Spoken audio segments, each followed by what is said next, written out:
సకలాశీర్వాదములకు కారణభూతుడు అయిన మా ప్రియ పరలోకపు తండ్రి, మీ ఘనమైన శ్రేష్టమైన నామాన్ని బట్టి వేలాది వందనాలు చెల్లిస్తూ ఉన్నాం.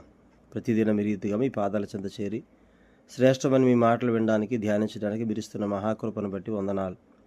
వాక్యం వింటున్న మా శ్రోతలందరినీ దీవించండి, దర్శించండి, బలపరచండి, ఆరోగ్యం ఇచ్చి నడిపించండి. ముఖ్యంగా కాంపిటేటివ్ ఎగ్జామ్స్ రాస్తూ ఉన్నారు.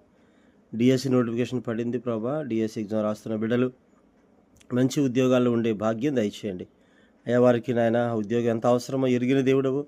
మంచి ఉద్యోగాల్లో మా బిడ్డలను ఉంచండి, దర్శించండి, బలపరచండి. అట్లాగే ప్రభు ఈరోజు నీట్ ఎగ్జామ్ రాస్తూ ఉన్నారు బిడ్డలు, వారు అందరి గురించి ప్రార్థిస్తూ ఉన్నాం అయ్యా. మంచి కాలేజీల బిడ్డలకి సీట్ వచ్చి ప్రభా చక్కగా కోర్సు పూర్తి చేయడానికి మీ కృపను అనుగ్రహించండి. బిడ్డలు ప్రయాసపడి కష్టపడిన దానికి అనుగుణంగా వారికి మంచి కాలేజీలో సీటు దయచేయండి.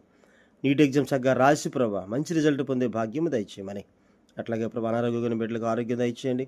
హాస్టల్ నుండి చదువుతున్న బిడ్డలకు ఆరోగ్యం ఇచ్చి నడిపించండి. మీ కృపను ఇవ్వండి, మీ జ్ఞానం ఇచ్చి నడిపించని అడుగుతున్నాం. అట్లాగే ప్రభా విదేశాల్లో ఉన్న మా బిడ్డలను బట్టి ప్రార్థిస్తున్నాం. ఆరోగ్యము, శక్తి, బలం ఇచ్చి నడిపించండి అయ్యా. ప్రతి సంఘంలో ఉన్న సకల పరిశుద్ధులకు మీ కాపుదల భద్రత ఇచ్చి నడిపించమని యేసయ్య పరిశుద్ధ నామములు అడిగి వేడుకొనుచున్నాము తండ్రి, ఆమేన్. అందరికీ వందనాలండి. నిన్నటి వరకు మనం కీర్తనలు 17వ అధ్యాయం 8వ చరణం వరకు మనం ధ్యానం చేసాం. ఈరోజు 9వ చరణాన్ని మనం ధ్యానం చేద్దామండి. కీర్తన 17:9. ఒకడు తన కనుపాపను కాపాడుకొనున్నట్లు నన్ను కాపాడుము, నన్ను లయపరచగోరు దుష్టులను పోగొట్టి కాపాడుము, నన్ను చుట్టుకున్న ప్రాణశత్రువుల చేత చిక్కకుండాను నీ రెక్కల నీడ క్రింద నన్ను దాచుము. ప్రియులారు, ఇక్కడ 1 కనుపాప, 2 రెక్కల నీడ, ఈ 2 పదాలు దేవుని కాపుదలకు సాదృశ్యంగా మనకు అనిపిస్తూ ఉన్నాయి. కనుపాపను జాగ్రత్తగా పరీక్షించుకోవడం అనేది దేవుని కృప అని దేవుడు సెలవిస్తూ ఉన్నాడు. అంటే మన కనుపాపను కాపాడడానికి దేవుడు ఏ రీతిగా ఆ అంటే కళ్ళపైన దేవుడిచ్చినటువంటి ఆ రెప్పలు ఎలా అయితే ఉన్నాయో, ఆ లోపలన కనుపాపని ఎట్లా అయితే కాపాడడానికి దేవుడు ఒక చక్కని వ్యవస్థను ఏర్పాటు చేశాడో, అట్లాగా తన కనుపాపని ఒకడు ఎలా కాపాడుకుంటాడో, ప్రభా నన్ను కాపాడు అని కీర్తనకారుడైన దావీదు ప్రార్థన చేస్తూ ఉన్నాడు. ద్వితీయోపదేశ కాండములో 32వ అధ్యాయం 10వ వచనంలో మనం చూస్తే, ద్వితీయోపదేశ కాండం 32:10 అండి. అరణ్య ప్రదేశములోను భీకర ధ్వని గల పాడని ఎడారిలోను వాని కనుగొని ఆవరించి పరామర్శించి తన కనుపాప వలె వాని కాపాడెను. దేవుడు తన ప్రజలను కాపాడేటువంటి సందర్భంలో ఆయన ఈ మాట ఉపయోగిస్తూ ఉన్నాడు, తన కనుపాప వలె వానిని కాపాడేదను లేదా కాపాడుదును అని.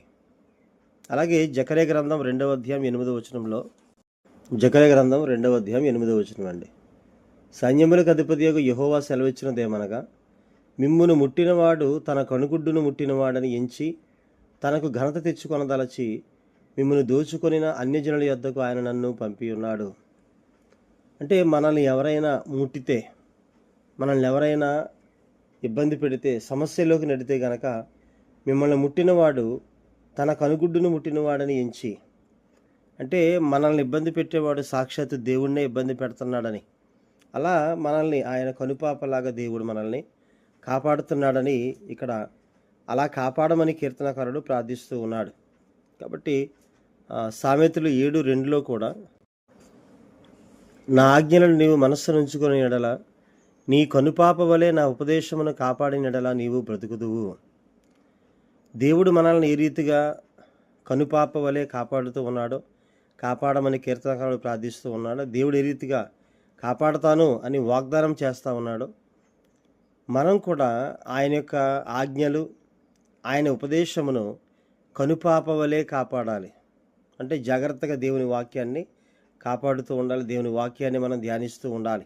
అలా కాపాడుతూ ఉంటే కనుక ఖచ్చితంగా మంచి జీవితాన్ని, మంచి ఉద్దేశాన్ని దేవుడు మనకిచ్చి మనల్ని కాపాడువాడై ఉన్నాడు. ఇక రెండవది, ఆయన రెక్కల నీడను అనేటువంటి సాదృశ్యం. అంటే తల్లి పక్షి తన పిల్లల్ని ఎలా అయితే రెక్కల చాటున కాపాడుకుంటున్నట్టు ఉంటుందో, దేవుడు కూడా తన ప్రజల్ని కాపాడుతాడని ఈ యొక్క సందర్భం తెలియజేస్తూ ఉంది. 17వ అధ్యాయంలో 9వ వచనంలో ఇందా మనం చదివిన దాంట్లో, నన్ను చుట్టుకునేటువంటి నా ప్రాణశత్రువుల చేత చెక్కబడకుండునట్లు నీ రెక్కల నీడ క్రింద నన్ను దాచుము, నన్ను లయపరచగోరు దుష్టులను పోగొట్టి కాపాడుము. దేవుడు మనల్ని కాపాడాలి అని మనం ప్రార్థిస్తూ ఉంటాం. కీర్తనకారుడు అదే ప్రార్థన చేస్తూ ఉన్నాడు. కాబట్టి ఆయన రెక్కల నీడన మనం రెక్కల చాటున కాపాడుకున్నట్లు దేవుడు మనల్ని కాపాడుతాను అని సెలవిస్తూ ఉన్నాడు. ద్వితీయోపదేశకాండం ఇందాక మనం చదివినటువంటి 32:10, ఆ తర్వాత 11వ వచనాన్ని కనుక మనం చూస్తే 32:11 అండి. పక్షిరాజు తన గూడు రేపి తన పిల్లలపైన అల్లాడుచు రెక్కలు చాపుకొని వాటిని పట్టుకొని తన రెక్కల మీద వాటిని మోయునట్లు యెహోవా వానిని నడిపించెను. అంటే ఆయన రెక్కల మీద మనల్ని ఎలా అయితే కాపాడుతూ వస్తూ ఉన్నాడు, దాన్ని పక్షిరాజు తన పిల్లలతో పోలుస్తూ ఉన్నాడు. అంటే పక్షిరాజు రెక్కలు చాపుకొని పిల్లల్ని ఆ రెక్కల మీద ఎలాగైతే కాపాడుతూ మోస్తూ ఉంటుందో యెహోవా వానిని కాపాడతాడని చెప్తూ ఉన్నాడు. కాబట్టి ఆయన మనల్ని నిరంతరము మోయువాడై ఉన్నాడు, నిరంతరం ఆయన కాయువాడై ఉన్నాడు. నిర్గమకాండంలో కూడా 19:4లో ఇదే మాట ఆయన చెబుతూ ఉంటారు. 19:4 అండి. నేను ఐగుప్తీయులకు ఏమి చేసితినో మిమ్మును గద్ద రెక్కల మీద మోసి నా యొద్దకు మిమ్మును ఎట్లు చేర్చుకుంటునో మీరు చూచితిరి. అంటే గద్ద తన పిల్లల రెక్కల మీద ఎలా మోసుకుంటూ కాపాడుకుంటూ వస్తుందో నేను మిమ్మల్ని ఆ రీతిగానే కాపాడుతూ వస్తూ ఉన్నాను, ఐగుప్తులోంచి ఆ రీతిగానే మిమ్మల్ని రప్పించానని ఆయన సెలవిస్తూ ఉన్నాడు. అంటే ఆయన రెక్కలు మనకి ఆశీర్వాదము, ఆయన రెక్కలు మనకు ఆరోగ్యాన్ని ఇస్తూ ఉన్నాయి. ఇవే కీర్తనలో మనం మరికొన్ని విషయాలు చూడొచ్చండి. 36వ అధ్యాయం 7వ వచనం. కీర్తన 36:7 అండి. దేవా, నీ కృప ఎంతో అమూల్యమైనది, నరులు నీ రెక్కల నీడను ఆశ్రయించుచున్నారు. దేవుని రెక్కల నీడను నరులు ఆశ్రయిస్తూ ఉన్నారు, ఆశ్రయం దొరుకుద్ది అని చెప్తున్నాడు. 57:1 చరణం అండి. నన్ను కరుణింపుము దేవా, నన్ను కరుణింపుము, నేను నీ శరణజొచ్చి ఉన్నాను. ఈ ఆపదలు తొలగిపో వరకు నీ రెక్కల నీడను శరణజొచ్చి ఉన్నాను. దేవుని రెక్కల నీడను కనుక మనం శరణజొచ్చితే, వేడుకుంటే, ఆయన రెక్కల నీడను మనం ఆశ్రయించగలిగితే తప్పనిసరిగా దేవుడు మనల్ని కాపాడుతాడు, బలపరుస్తాడు. 61:4 అండి కీర్తనలో. యుగయుగములు నేను నీ గుడారంలో నివసించెదను, నీ రెక్కల చాటున దాగుకుందును అని కీర్తనకారుడు ప్రార్థన చేస్తూ ఉన్నాడు. అట్లాగే 63:7లో కూడా మనం చూడగలిగితే, నీవు నాకు సహాయకుడివై ఉంటివి, నీ రెక్కల చాటున శరణజొచ్చి ఉత్సాహధ్వని చేసేదను. అలాగే కీర్తనలు 91:4 చరణం అండి. 91:4 ఆయన తన రెక్కలతో నిన్ను కప్పును, ఆయన రెక్కల క్రింద నీకు ఆశ్రయము కలుగును, ఆయన సత్యము కేడెము డాలునై ఉన్నది. ఆయన సత్యం కేడెము డాలు ఎలా అయితే మనల్ని కాపాడుతుంది, ఆయన సత్యం మనల్ని కాపాడుతుంది. ఎప్పుడు అని అంటే ఆయన తన రెక్కలతో మనల్ని కప్పుతాడు, ఆయన రెక్కల క్రింద మనకి ఆశ్రయం కలుగుద్దని చెబుతూ ఉన్నాడు. మత్తయి సువార్త 23:37లో యేసుక్రీస్తు వారు ఒక ఉపమానం చెబుతూ ఉంటారు. మత్తయి సువార్త 23:37 అండి. ఇదే సందర్భం మనం లూకా సువార్త 13:34లో కూడా చూడవచ్చు.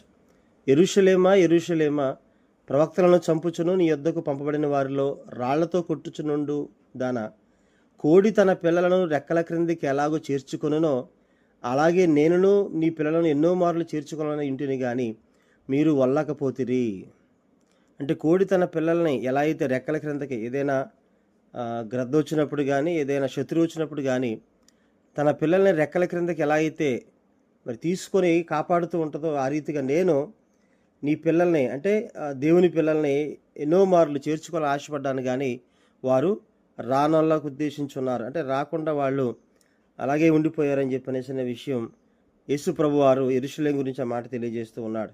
అంటే ఆయన నిరంతరం మనల్ని కాపాడడానికి, ఆయన రెక్కల నీడని ఆశ్రయించడానికి ఆయన పిలుస్తూ ఉన్నాడు. రూతు గ్రంథం 2:12లో కూడా ఆ మాట మనం చూస్తామండి. రూతుతో మోయాబు చెబుతున్న శ్రేష్టమైన ఆశీర్వాదకరమైన మాట, యెహోవా నీవు చేసిన దానికి ప్రతిఫలం ఇచ్చును, ఇశ్రాయేలీయుల దేవుడైన యెహోవా రెక్కల క్రింద సురక్షితముగా నుండినట్లు నీవు వచ్చితివి, ఆయన నీకు సంపూర్ణమైన బహుమానం ఇచ్చునని ఆమెకు ఉత్తరం ఇచ్చెను. కాబట్టి మన జీవితాల్లో దేవునిని ఆశ్రయిస్తే, ఆయన రెక్కలడిని ఆశ్రయిస్తే ఖచ్చితంగా మనకి ఆశీర్వాదము, ఆరోగ్యము, సమాధానము మనకి దేవుడు దయచేవాడై ఉన్నాడు. కాబట్టి ఆయన మన కనుపాపని ఎలా అయితే కాపాడుకుంటామో దేవుడు కాపాడుతాడు, రెక్కలడిని ఎలాగైతే ఆశ్రయిస్తామో దేవుడు అలాగ మనల్ని ఆశ్రయిస్తాడని, కాపాడుతాడని తెలియజేస్తూ ఉన్నాడు. దేవుడు తన మాటలు దీవించును గాక. ఆమేన్. అందరికీ వందనాలండి.